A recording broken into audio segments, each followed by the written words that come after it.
Hi, my name is Dave West. I'm Chief Product Officer at a company called TaskTop. Our mission is to connect the world of software delivery. We provide integration software, but that's really not what I'm going to talk about. I'm also going to talk about a little bit as my job, which is I run engineering, product management, and architecture. So basically, I define the sausage, build the sausage, and think where the sausage is going to change in the future. My team does. I do very little. I just normally ponce around, waving my hands around, going, oh my God, have you thought about the customer? So, as you may have noticed, I have a ridiculous English accent.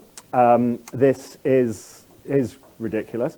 It used to be a lot different, and I went to university and got this standard sort of British accent. But I'm based in Boston, Massachusetts. I argue this is the original Boston accent. A lot of people disagree with me, particularly around 4th of July, which obviously we don't talk about in England, or celebrate, which may come as a shock to some of you. Anyway, so what we're going to do today is we're going to talk a little bit about really this concept of lean ALM and the practice of lean ALM. And the reason why I kind of understand a little bit about ALM, my history, so I worked on something called the Rational Unified Process. I was a product owner of the RUP. We used to call them product managers back in those days. And I basically marshaled cats and built the first sort of commercial kind of cool process called the Unified Process. And actually ignored the email that invited us to the Agile community, to the Agile first meet in Snowbird, thinking that it was a waste of time, this Agile guys. So that was a bit of a mistake, turns out, but you know, we live and we learn, don't we? So I worked at Rational for over 10 years. I then was an analyst at a company called Forrester Research, and I ended up owning the app dev practice for them, which is a sort of interesting thing, covering application lifecycle management and all things around that. I then joined 2.5 years ago, a company called TaskTop, which is a startup. We're about 70 people, whose job is to integrate stuff. We build a platform that allows you to connect up all these different tools and allow them to work seamlessly as though they are one. Because when I was at Forrester, I realized that lifecycle integration is perhaps one of the biggest challenges that organizations have to really getting their software delivery to flow. But I'm not going to be talking about that. I'm going to be talking about this, really. And that's something the sort of realization that I've come to, and when I was at Forrester, we sort of happened as well, is that, it's a little bit over here, but don't ignore that. You can guess that's an E at the end. Why is using it? It's funny, software gets really hard the bigger the teams you have. So when I joined TaskTop, we had basically a confused mess of engineers building software in one sort of team. We've now got 6 teams delivering software, and we'll probably by the end of the year have another 3 teams delivering software every day. And the bigger we get, the more we can do, but the pain of doing it seems to increase exponentially with the number of developers and the number of things that we're doing. So, you know, and it's funny because other industries don't necessarily suffer from this. So, you know, we spend a lot of time talking about lean and obviously its roots, and Kanban and its roots. Its roots were very much brilliant. You see, you need an audio-visual guy when in doubt. Yes, I'm a software guy, but I really appreciate that, yeah. Anyway, how many software engineers does it take to change a light bulb? None, because it's a hardware problem. Anyway, sorry, it's an old one, but I like it. So in other industries, so lean's great, lean manufacturing, the machine that changed the world. We've learned a lot from that. My friends at MIT and the Womax, etc., changed the whole way we think about manufacturing. And when you look at manufacturing, when you scale it, it does still continue to work. Software doesn't seem to. You know, software inherently is problematic the bigger you get. Now, you can spend a large amount of money on a software project that doesn't really go very well. You know, this Affordable Care Act, the health.gov and the like, healthcare.gov, has had some significant issues. It was a very large project, you know, everybody trying their best to deliver it. It doesn't matter what don't believe a word of what they say in the press. The software engineers that were involved in that really cared about it and were trying to deliver it. But it wasn't just one group of software engineers in a room like this. It was one group of software engineers, another group of software engineers, another group of software engineers, another group of software engineers. It was subcontractors, all trying to work together in a very complex world. And unfortunately, it doesn't really work because, it seems that with software, scaling makes things worse. It sort of gets problematic and difficult. So today, I'm going to be talking a lot about how you can scale software development practices and how the practices of application lifecycle management and some of the things that we've discovered around that can really help, but in a very different way, because inherently I believe that software delivery is a social activity. Software is a bit like creating a film, more than it is like building a bridge. And that's great and groovy, but my experience of films, how many films run under budget?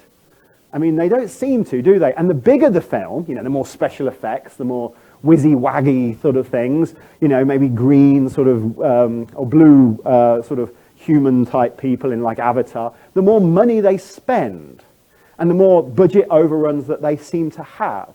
So we're not alone in getting things wrong.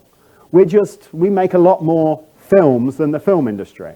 And so, and the thing that I watched on the flight over, I've got battery problems, hence the reason why I'm buying a new laptop. So, which we just talked about earlier. I was watching that Mary Poppins film, about the filming of Mary Poppins and how Disney and the Australian lady that pretended to be a British lady, who actually is a British lady, who played her, it gets very confusing, was about how they produced the film, and they were sitting around, and there was moments of activity followed by moments of inactivity, and it was all a little bit chaotic, because film is very similar.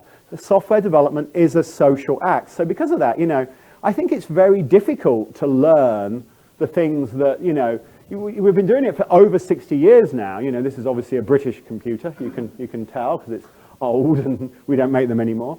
You'd have thought we'd have got it right, but ultimately we haven't got it right.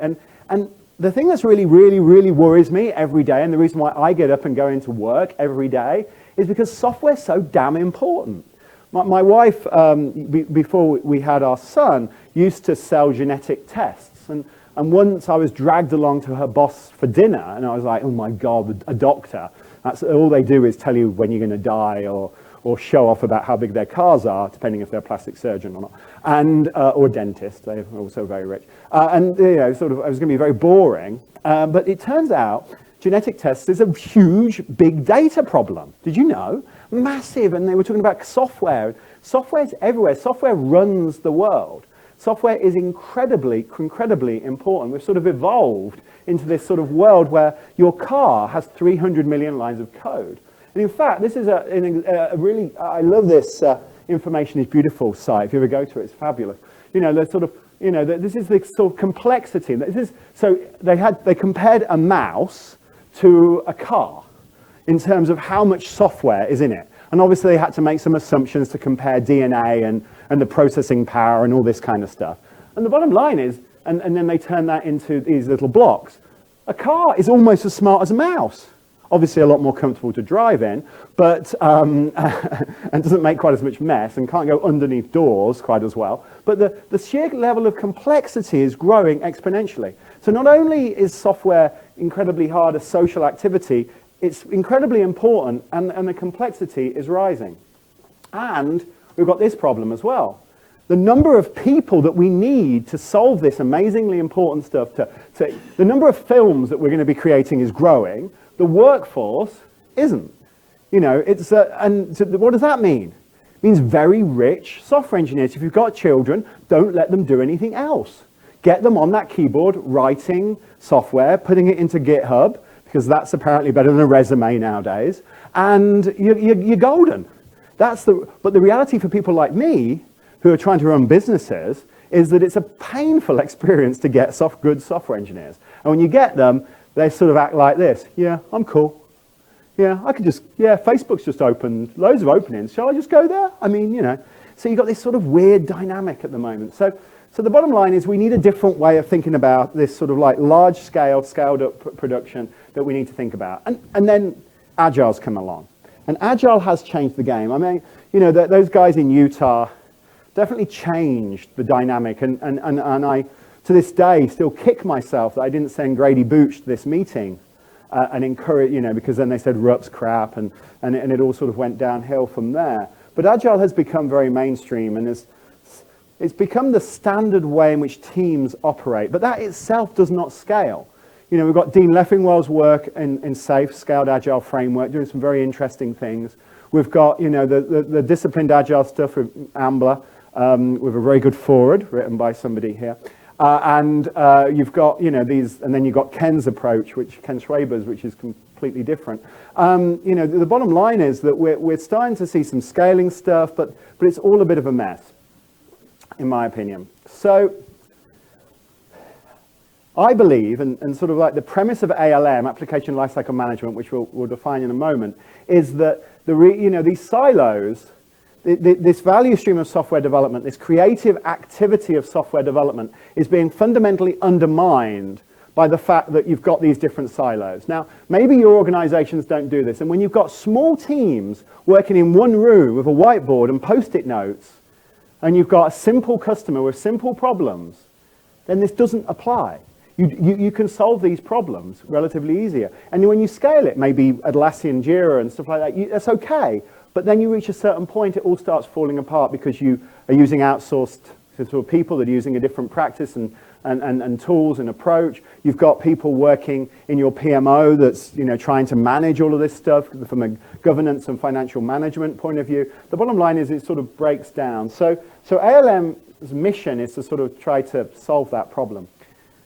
So application lifecycle management is the marriage of business management to software engineering made possible by tools that facilitate and integrate requirements, architecture, you know, blah, blah, blah, blah. Interesting slight sort of piece of data about this. This was contributed to Wikipedia by a lady called Kerry Schwaber, who is Ken Schwaber's daughter. Bizarre small world that we live in. That's why you're nice to everybody whenever you do anything. Anyway, so be nice to everybody. Anyway, so the bottom line is that ALM as a discipline, as a practice, is about this business management, to the practice of software development made possible by the tools. Now, the cynics amongst you will say ALM was invented by tool vendors as a way of selling lots and lots of tools. Possible? Don't know. It was coined by Borland in the 90s in response to the Rational Suite, which Rational was bringing out, sort of like the ERP kind of approach. But the bottom line is that we need visibility, we need transparency, we need to facilitate collaboration, we need to allow planning, we need to allow a lot of the practices of software to be instrumented in the tools, and ALM is the idea to do that. So we're in a very stressful situation. We're trying to sort of deal with the fact that we've got a number of different things happening to software development. So what does, and we've seen this before, the best thing about the book, The Machine That Changed the World, probably one of the most interesting things about this is the fact that Lean didn't come out of academic kind of people sitting around thinking about the problem. What happened was the constraints in Japan after the Second World War were such that it led Toyota to create a set of practices and principles that were incredibly right. I mean, I suppose everybody in this room has read The Machine That Changed the World. I think it's a really interesting book. And you know, the reason why that they didn't want to have this work broken down into these smallest, you know, units like Ford did was because they didn't have that many people, and the people they had were going to be in this job for life, you know, and they had to build variability into the system because, crazy as it seems, people drive on a different side of the road in Japan than they drive in America. Incorrectly in America, it turns out, but that's just a slight bias that I have. So this book's really cool. So it talks about a set of practices that really are all about value, all about reducing waste. It's all about creating variability, increasing quality, and it talks about this Toyota production system.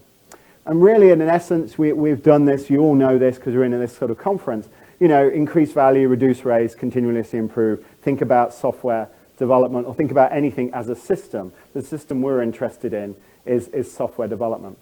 And then a little chap who lives in this area came up with this lean startup. He took Stephen Blank's work, which was all about basically observation and response, all about building minimal viable products, getting the market to test them, getting feedback, and then changing. He added agile approach software development to it, and then coined the term lean to describe these principles, and wrote a book called Lean Startup, which I'm sure everybody in this room has read. It's a fantastic piece of work.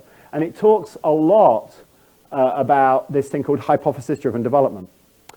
And the thing about hypothesis-driven development that's so interesting is that it's basically talking about connecting up not only your software development lifecycle, but your customer to get that information back into your software development lifecycle as fast as possible, and automating the practices and processes around that.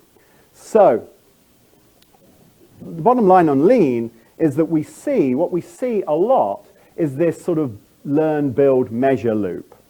And this learn, build, measure loop is really, really funky for lots of reasons. One, because as a guy that runs a software engineering group, it's incredibly stressful, because as much as we pretend, the learning can be really, really scary. For instance, we're in the integration business. We came out with a PPM, integration to clarity, which we have sold to a few customers. Selling it to lots of customers is proving incredibly hard, I'll be totally honest. And the reason why is because there's a lot of custom implementations around PPM tools. Now, I invested a significant amount of engineering resource to build this. I built a relationship with our friends at CA. I did all of this work. We measure the results of it, and we say, is this the right way to go? Is this the right thing to do after we've already invested in it? And it makes it really hard. It's not easy. So feedback can be pretty scary. And that's an incredibly interesting challenge, because as much as we pretend to be agile as businesses, feedback that isn't positive is often very difficult to swallow. Saying, hey, I invested 6 months of time building something that isn't necessarily very valuable. So this is at the heart of modern software development practices. But most ALM, to bring it back to ALM, most ALM practices are not built around this. They're built around a nice sequential waterfall model with very clear handoffs between the phase of the life cycle. So what I want to talk about is 4 things that we need to think about when we're thinking about ALM. 4 things that we need to take on board when we're thinking about ALM, because ultimately at the heart of the practice that we're running is this concept of a social system. A social system that doesn't just include us as software engineers, but also includes the customer now. So we need to roll the customer into this practice, roll the customer into this life cycle. And the 4 things I want to concentrate on and talk about and spend the majority of the time talking about are autonomy, adaptability, transparency, and collaboration. I want to talk about how you need to think about those 4 things to transform the way in which you build, how you do ALM and build software. So let's start with autonomy.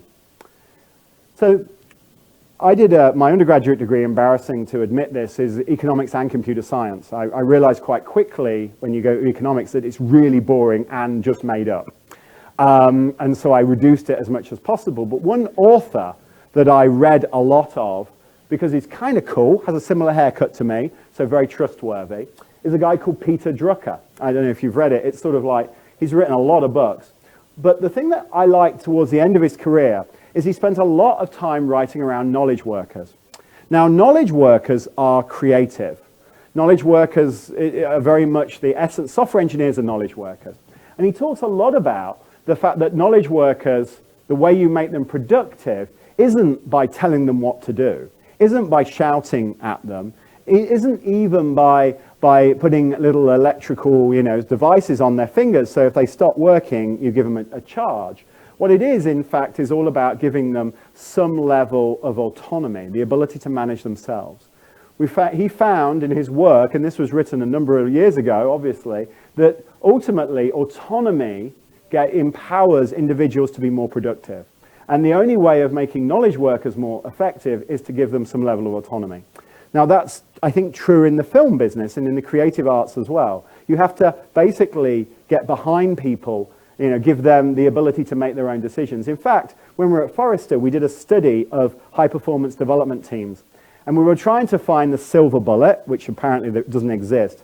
But unfortunately, we found 3 things consistently with all high-performance software development teams. One, guess what the first one was? Really good people. Great. So that's number one. Number two, which was more interesting, people had a very clear idea of the value that they were adding, meaning that they understood their role in this big thing and the importance of it. So Netflix was one company that we talked to, and what Netflix had the guys were in the streaming business, actually he's left now, but really interesting guy, and he said basically he knew exactly how he was being measured by downloads and how many downloads. They had a very simple set of measures and they all were behind that. The third thing that they all did, which was really interesting, was they all delivered, they automated as much stuff as possible. They automated anything that wasn't creative, they automated. Anything that wasn't, like release processes, like automated testing, like those things. They just automated the hell and they had engineers focused on that. But what was interesting about the second one, this idea that they are, that they have a clear idea of what value they're delivering. And that manifested itself in the teams working a lot harder because they saw the value that they were delivering. They also, when they had problems, like, that they hadn't got enough of this, or, bandwidth was an issue, they spent, when they first brought out and streaming, they spent a lot of time working out how you could resolve that. And in fact, Stephen O'Grady's writing a lot about this sort of like change in the way developers and the culture of developers. Obviously there's a couple of developers in that group over there from a very well-known company called Facebook. This developer innovation, these empowered individuals, I always question, there's open source is an interesting phenomenon. I always question how developers have time to do open source development. After working 20 hours, 10 hours at work, they come home and write for another 5 hours of code. The point is that if you get people focused on the things that they're interested in, they invest a significant amount of time and energy in that. And developers are a great example of that. And in fact, Daniel Pink also wrote about this autonomy as a key part of his 3-step program to high performance in the book Drive, which is a very, very interesting book. But hang on a minute. So autonomy is a key part of application lifecycle management. It's a key, lean ALM. We have to think about autonomy and allow developers to practice the things that they're interested in and to make the choices that they need to make. But doesn't that conflict with this sort of idea of ALM as this sort of business management, systematic, big, filling artifacts in tools and it going through this process until it comes out the other end? And the answer is yes. The fact is that if you look at most large organizations that are doing software development, they impose a set of tools and practices on their teams, and that ultimately results in them not delivering software as fast as they should. What you have to do is think about balance between that level of autonomy and that level of freedom and that level of control. And us, as managers or change leaders, need to think about how we can free people while still letting them be corporate citizens. One thing that most organizations, when Agile was being adopted initially, what they said was there was these rogue teams going off and doing everything that they wanted to do themselves, and they weren't reporting back into the process. I mean, we've seen that. That led to a number of characteristics. It led to these teams not being trusted, being heavily disliked in their organizations, often led to a lot of conflict inside the organization. Bottom line is, as a software engineer, you still have to deliver to your corporate responsibility. You still have to deliver stuff into the system because you're still building in this ultimately large organization. But you need some level of freedom within that. So what does that mean? It means you have to allow engineers to use the tools that they want to use and the practices they want to use. And you need to even support them in their use. This idea of a centralized tools team, this idea of a centralized set of practices and tools that are pushed down into your organization, I think is a bit of anathema, and we need to move away from it. But you need to instead work with these people to gather that information to make sure that they can deliver what their burn downs are, or what their velocity are, or what the key measures that you think as an organization you need to get out of them, that they must deliver that. They can pick any tool they want and any practice they want, as long as they deliver to these key characteristics, this very simple set of practices at the enterprise level. You need to also understand the value that they're delivering. So they must tie that into the ultimate value in their delivery processes to make sure that they're actually adding value and make sure that you can measure the value of this team in the context of all the other teams. And then when they're successful with their practices, you must integrate those practices back into the main. The most important set of innovation, the most important place for innovation in an organization is at the team level. And so you must create an environment that brings that up and shares it across the enterprise. So autonomy is a key principle, I think, to lean ALM. The second principle is adaptability. The fact is that we need to put in place practices that allow us to respond to the environment that we're in, allow us to change. It's funny, Agile wasn't going to be called Agile, was it, for a long time? Well, for a long time. In this meeting, they were in a big argument. Martin Fowler didn't like the word Agile because he thought it was too short. And if you know Martin, he likes long, prescriptive, and he wanted to call it adaptive. And they said we couldn't call it adaptive because that doesn't fit on the top of the page. They had this thing that was very nice. And so the big arguments about it. But ultimately, the heart of Agile methods is the ability to adapt. But isn't it interesting? We talk about adaptability, but the hardest people often to change are the Scrum Masters and the people that are, well, I'm certified Scrum. We have to do Scrum. We have to work it and structure it into sprints, and we have to have a burn down. What do you mean you want to change that? You want to increase your batch size? No, it's got to be 3 weeks. That's as much as we can. That's what you can do. So you often end up fighting with these people. Probably the best survey on Agile adoption is Mr. Scott Ambler. He's a Canadian chap. I don't know if you follow his blogs, etc. Really good stuff. He invented a process called disciplined Agile, DAD, Agile development, which is kind of cool. So this number has increased every time he's done this survey. Agile pretty much is mainstream, as I said earlier, but mainstream at the team level. One thing that's interesting about Agile at the team level is that the reality is not Agile at the enterprise level. It's actually something called water, scrum, full. So what we find in most organizations is that people are, traditional classic planning. They haven't adopted the keynote. They haven't thought about that. They still have, and then it's Agile development, small teams working really well, delivering incrementally, etc. And then that software gets piled up until there's an amount of it that maybe it's starting to smell, so somebody gets it into production, maybe. So you get this water, scrum, full model. Now, the implication, which is the reality that most organizations, I think, live to today in the large. So Agile has a huge impact on ALM. So the practice of ALM suddenly has to have these things that are in red. Suddenly, Agile means that we now do a lot more work planning. So planning becomes a fundamental part of it. Agile encourages people to work together, so collaboration becomes part of it. Reporting becomes a first-class citizen. Automation across the life cycle becomes incredibly important. But it does in the context of that area in the middle, this water, scrum, full life cycle that we see.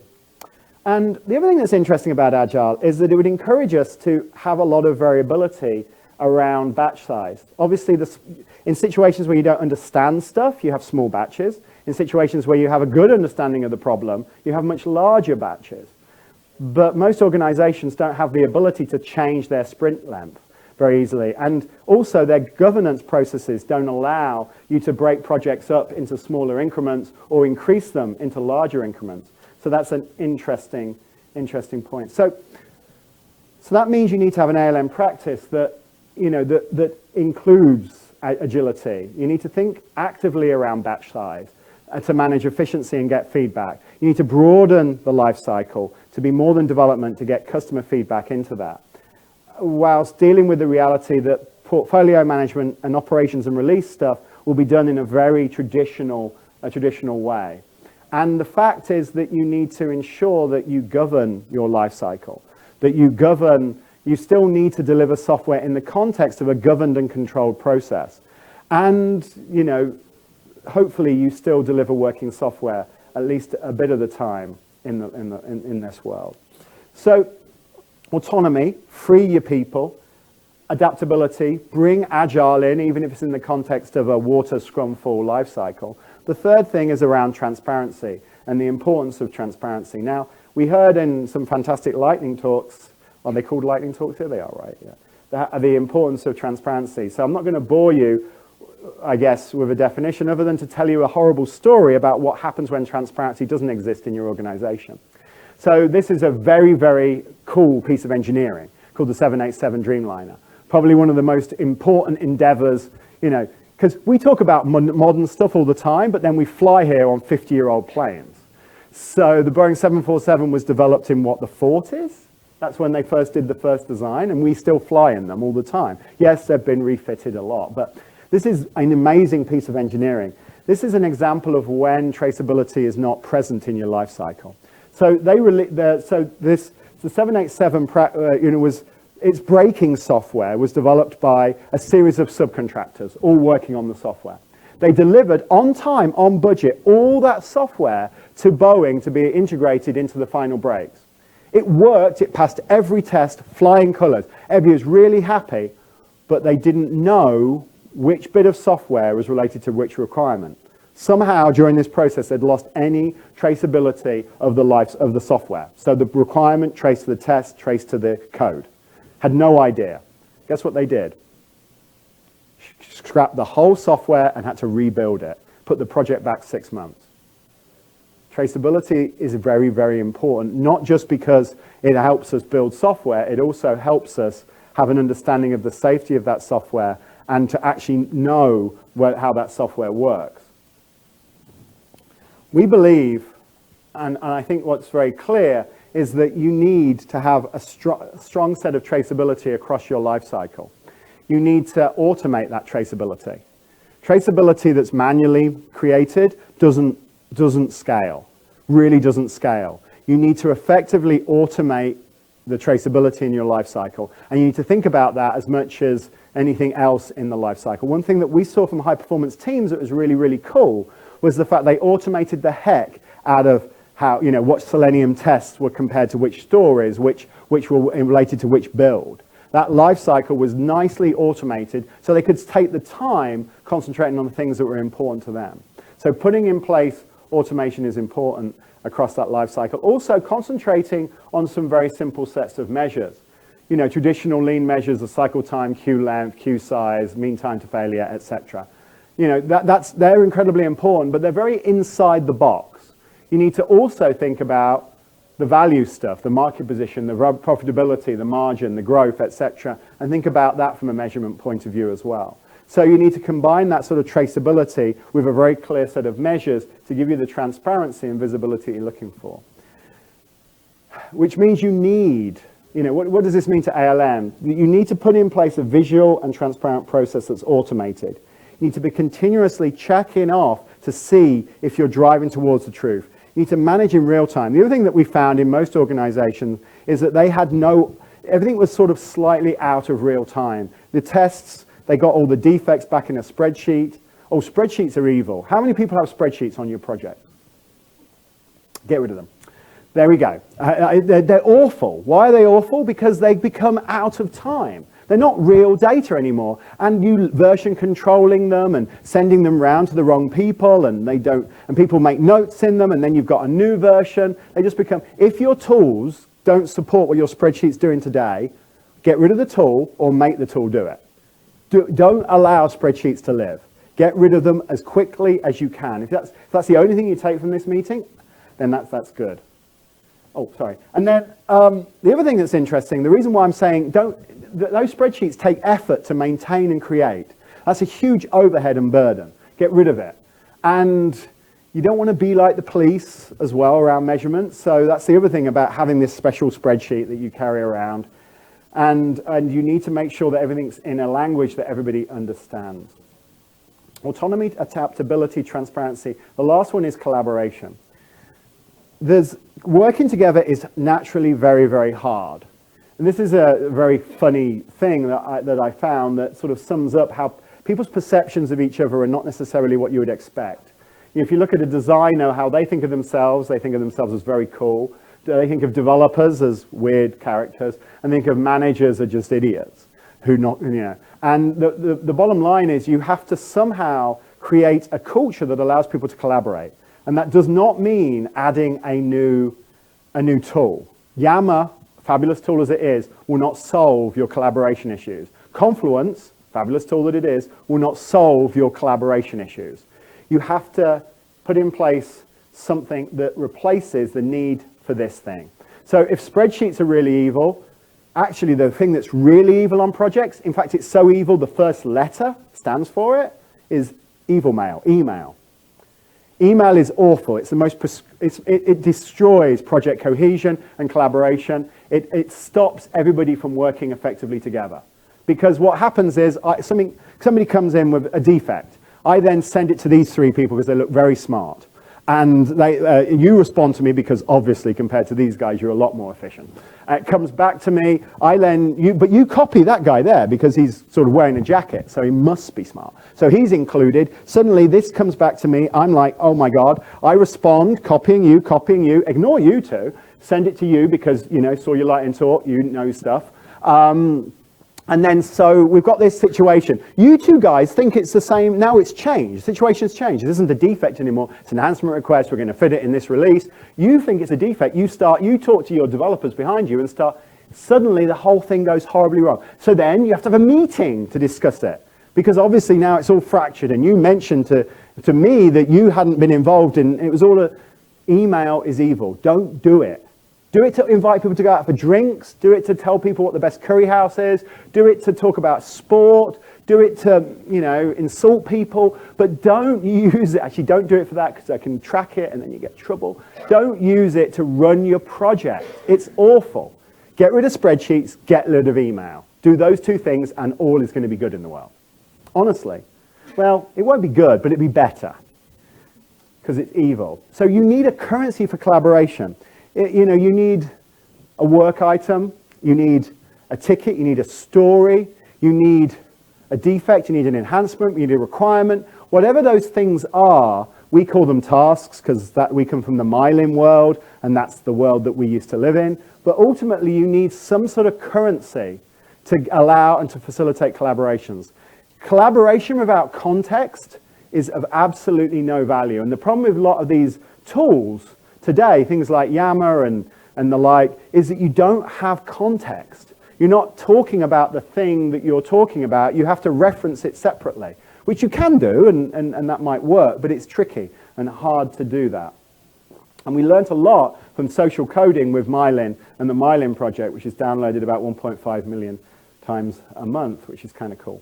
So you need that currency. And that currency of collaboration is something that you share in common, at least one important form, that's the basis for the act of communicating. You need to have that currency. And the larger your organization is, the more important that you have that currency. So maybe it's stories that you always collaborate on. Maybe it's defects. Maybe it's whatever those things are, you need to have them in place to facilitate and to enable that. Software development is a key social activity. You need to basically think about, when you're looking at your high-performance teams, you need to think about effectively not just the systems that they're working in, but the collaboration model that you support. You need to provide that currency to allow them to collaborate. And you need to accept that people don't naturally collaborate. In fact, they do the exact opposite. We've spent hundreds of years of evolution trying to avoid talking to our fellow man. And American education system and all these British education systems all encourages us to be totally separate and to not collaborate as much as possible. And additional collaboration tools just don't work. We've seen that over and over again.